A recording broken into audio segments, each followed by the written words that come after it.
नमस्कार दर्शक बंधु गल्प भंडार तरफरु आपण मानक स्वागत। आसतु जानिबा जीवन सारा निरोग रहिबार किछि घरोई उपाय। प्रिय दर्शक बंधु जदि आम चैनल टी को सब्सक्राइब करि नाहंती दयाकरी सब्सक्राइब करि दियंतु।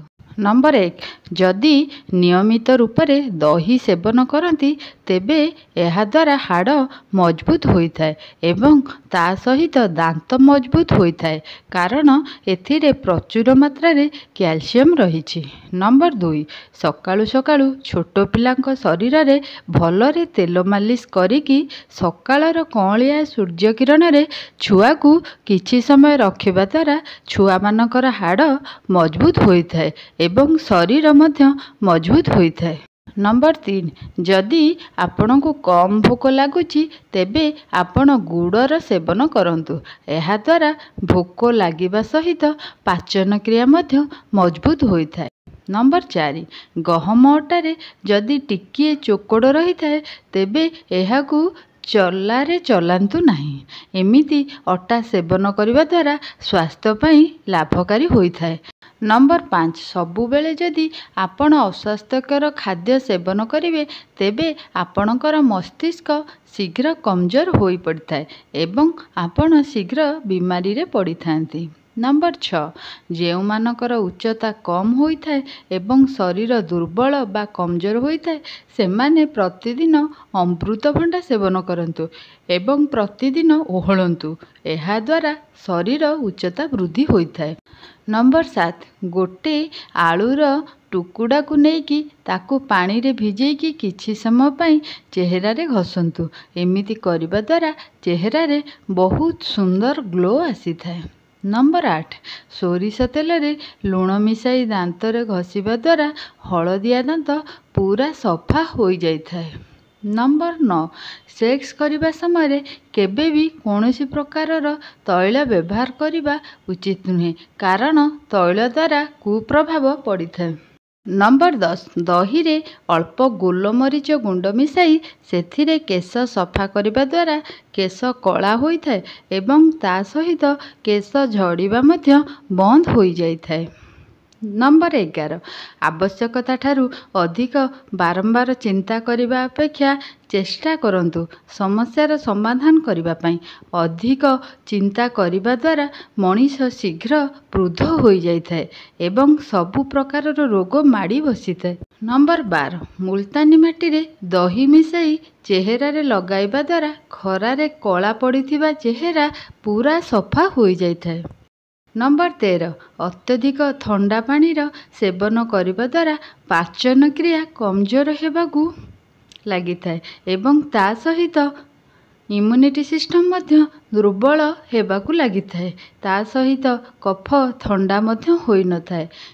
नंबर 14 जदि आपणक शरीर दुर्बल थाए एवं ता सहित ओजन जदि वृद्धि हेउ न थाए तेबे आपण रुटी रे घी लगेकी नियमित सेवन करंतु एमिति करिबा द्वारा शरीर ओजन वृद्धि होता है एवं ता सहित शरीर को मध्य बल मिली थाए।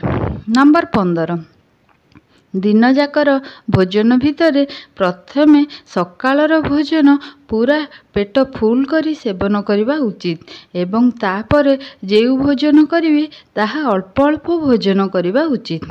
नंबर 16 आपणकर बयस वृद्धि हेबा अनुसार आपणक खाद्य मध्य कम हेबा उचित अटे। नंबर 17 चेहरा को पूरा गोल गाल करने पाई आपण नियमित सकाळे एवं राति रे 2 ठोपा बादाम तेल गालरे मसाज करंतु एहीपरि मसाज करने द्वारा चेहरा पूरा गोलगाल देखा जाई थाए। नंबर 18 नियमित रात्रि 10टा भितर शोइबा पई अभ्यास करंतु एवं सकाळ 5टा भितर उठिबार अभ्यास रे पकांतु एमिति करने द्वारा आपणकर शरीर पूरा सुस्थ रही थाए। नंबर 19 गर्भवती महिला को डार्क चॉकलेट सेवन करने पई दियंतु एहा द्वारा शिशु सुंदर और स्वास्थ्यकर होता है।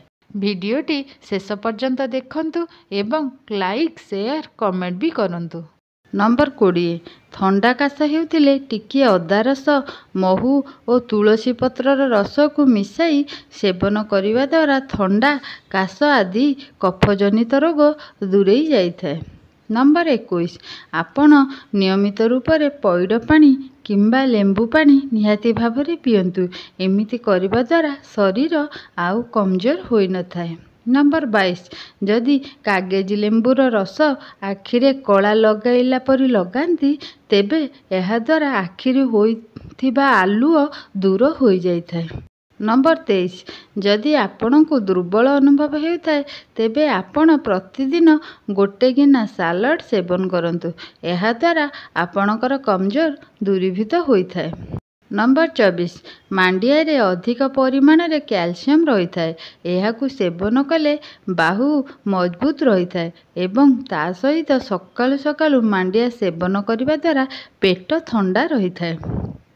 ନମ୍ବର 25 ମେଥିକୁ ଗୁଣ୍ଡ କରିକି ଘର ତିଆରି ନଡ଼ିଆ ତେଲରେ ମିଶାଇ କରି ଯଦି କେଶରେ ଲଗାନ୍ତି, ତାହେଲେ ଚୁଟି ଝଡ଼ିବା ବନ୍ଦ ହୋଇଯାଇଥାଏ। ନମ୍ବର 26 ଆଖିର ପତାକୁ ସୁନ୍ଦର, ମୋଟା ଓ ଘନ କରିବା ପାଇଁ ରାତିରେ ନଡ଼ିଆ ତେଲ ମାଲିସ କରନ୍ତୁ। ଏମିତି କରିବା ଦ୍ୱାରା ଆଖିପତା ସୁନ୍ଦର ହୋଇଯାଇଥାଏ।